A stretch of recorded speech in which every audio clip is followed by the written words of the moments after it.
Assalamualaikum warahmatullahi wabarakatuh. Selamat datang kembali di KRS-an Kelas Raihan Sentai edisi Nawasesa. Menambah wawasan sebentar saja.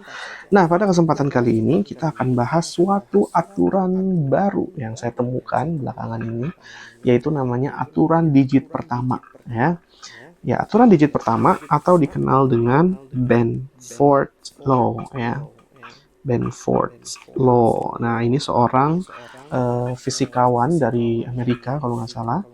Ya, dia di bidang electrical engineering. Dia menemukan fakta bahwasanya ada digit pertama yang ditemukan di alam itu sifatnya sangat tidak merata ya. Begini.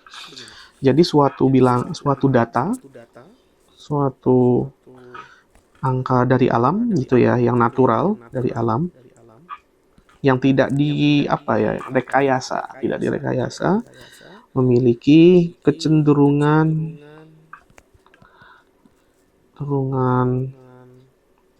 lebih kecil ya, lebih kecil sering keluar, lebih kecil sering keluar. Jadi digit pertama, jadi kalau saya punya angka yang digit pertamanya 1, ya, itu lebih besar digit pertamanya ya. Digit pertama 1 itu lebih besar daripada digit kedua, digit pertamanya itu adalah 2, 3, dan seterusnya sampai 9. Nah, ini datang dari mana? Yaitu dengan rumus yang dibawa oleh seorang astronomer bernama namanya itu saya agak lupa, ada kolom-kolomnya. Nanti saya perlu cek lagi mungkin. Tapi dia menemukan bahwasannya Simon Newcomb ya, Simon Newcomb yaitu dia hanya mengerjakan digit 1 dan digit 2. Terus mempropose Simon Newcomb ya, kalau nggak salah ya, nanti bisa dicek lewat Google atau semacamnya ya. Itu dia mempropose bahwasanya probability-nya atau kecenderungan distribusinya suatu bilangan D itu digit pertama ya. Nih saya ganti warnanya biar kelihatan digit pertama ya. Kalau digit pertamanya itu memiliki rumus log 10 1 plus 1 per D. Nah, yang akibatnya nanti P1 itu ada di sekitar 30%-an, P2 itu kalau nggak salah sekitar 17%-an, dan makin kecil hingga P9 yang digit pertamanya 9 itu adalah 4%. Nah, fakta uniknya yang daripada Benford's Law ini, ternyata ini digunakan di banyak hal yang kita tidak duga, yaitu untuk data validasi. Kegunaannya itu ya ternyata ada di pertama data validasi ya. Validasi, ini saya ngelirik sambil nyontek ya. Yang kalau ada angka dari alam gitu ya, itu kecenderungannya tidak sesuai dengan yang ditemukan oleh Benford. Nah, itu akan diduga ternyata itu mungkin dicurangi ya, diedit atau semacamnya.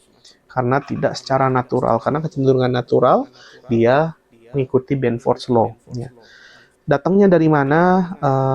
Kemudian juga datangnya dari mana itu bisa, kalau tidak salah dari Benford itu menggunakan setidaknya ada 335 luas sungai ya. Ini nih Benford ini mengecek 335 sungai untuk luasnya ya. Jadi luas alam, luasnya sungai itu 335 luas itu mengikuti cenderungan ini. Kemudian dari data populasi orang di Amerika, US citizen atau US population lah. Populations, kemudian ada sekitar konstanta fisika, ada 108 konstanta fisika ya, kalau kayak misalkan G 9,8 ya, dan seterusnya. Itu kalau dihitung sebanyak itu, kecenderungannya seperti itu. Nah, kembali lagi ke penggunaannya, yang saya juga baru tahu ternyata dipakai di accounting ya, untuk mengecek data ya, dan juga bisnis ekonomi. Nah, ternyata hal sederhana seperti ini dipakai secara real life. Kita nggak tahu ternyata banyak hal dalam alam yang terjadi secara natural itu mengikuti suatu pattern, dan matematika hadir untuk mengenali atau termasuk eh, bertadabur ya kalau bahasa orang Arab gitu ya, mempelajari hikmah di balik alam, bahwasanya ternyata ada suatu pattern yang bisa kita pelajari dan ternyata bisa minta manfaatkan untuk hal-hal yang bermanfaat. Ya, semoga dengan wawasan ini menambah wawasan baru teman-teman. Barakallahu fikum. Assalamualaikum warahmatullahi wabarakatuh.